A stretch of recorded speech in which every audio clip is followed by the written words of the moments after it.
नमस्कार दोस्तों, हमारे चैनल हमरा बिहार में आपका स्वागत है। मैं हूं आपकी दोस्त दिव्या सिंह और आज हम बात करने जा रहे हैं बिहार की बदलती राजनीतिक समीकरणों की।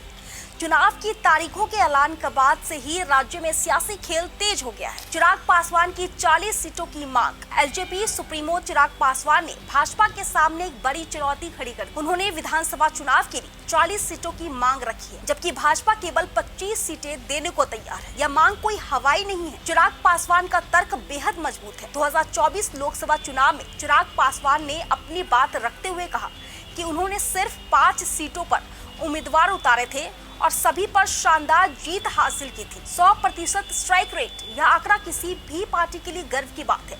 लेकिन क्या यह मांग वाजिब है? दिल्ली में फिलहाल एनडीए के दलों के बीच सीट बंटवारे की गहन चर्चा चल रही है। 243 विधानसभा सीटों वाले बिहार में बहुमत का आंकड़ा 122 है। भाजपा के लिए यह एक मुश्किल स्थिति है। अगर वे चिराग की मांग मान लेते हैं तो दूसरे सहयोगी दलों के साथ समस्या हो सकती है। राजनीतिक विशेषज्ञों का मानना है कि चिराग पासवान की जो स्ट्राइक रेट है वो भाजपा के साथ गठबंधन में रहकर ही संभव हुई है।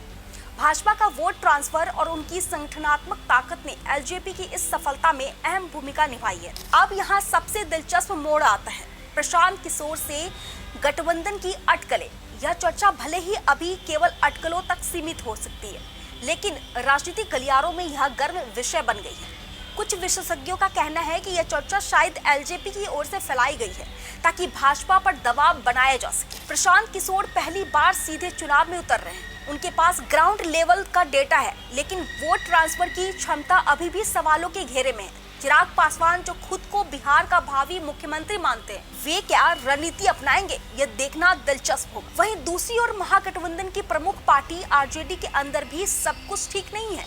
राबड़ी देवी के आवास के बाहर कार्यकर्ताओं का विरोध प्रदर्शन इस बात का सबूत है कि पार्टी में अंदरूनी विवाद चरम पर है। मसौढ़ी विधायक रेखा देवी को हटाने की मांग को लेकर कार्यकर्ताओं ने राबड़ी आवास को घेर लिया है। रेखा हटाओ मसौढ़ी बचाओ के नारे के साथ प्रदर्शनकारी लालू यादव से मिलने की कोशिश कर रहे थे। रेखा पासवान जो 2020 में मसौढ़ी सीट से आरजेडी के टिकट पर 32,227 वोटों के मार्जिन से जीती थी, अब भ्रष्टाचार के आरोपों के घेरे में है। कार्यकर्ताओं का आरोप है कि उन्होंने अपने पद का दुरुपयोग किया है। दिलचस्प बात है कि रेखा पासवान ने अपने कार्यकाल में कुछ अच्छे काम भी किए हैं। फरवरी 2025 में मसौढ़ी में हुए सड़क हादसे के बाद उन्होंने मृतकों के परिवार के लिए मुआवजे को लेकर धरना दिया था, लेकिन सितंबर 2025 में मुख्यमंत्री नीतीश कुमार के विधानसभा में उनके साथ अपमानजनक व्यवहार की घटना ने दलित समाज में नाराजगी बढ़ाई। जब लालू यादव की गाड़ी राबड़ी आवास पहुंची तो कार्यकर्ताओं ने उन्हें घेर लिया। इस दौरान गार्ड्स के साथ धक्का मुक्की की स्थिति भी बनी। लालू यादव ने कोई प्रतिक्रिया नहीं दी और चुपचाप आगे निकल गया। यह स्थिति आरजेडी के अंदरूनी संकट को दर्शाती है। चुनावी रणनीति का विश्लेषण। इन सभी घटनाओं को देखते हुए यह साफ है कि बिहार की राजनीति में बड़े बदलाव की तैयारी है। एक तरफ चिराग पासवान अपनी मांग को लेकर अड़े हुए हैं, वहीं प्रशांत किशोर का नाम नई समीकरणों में शामिल हो रहा है। महागठबंधन में भी सब कुछ ठीक नहीं है।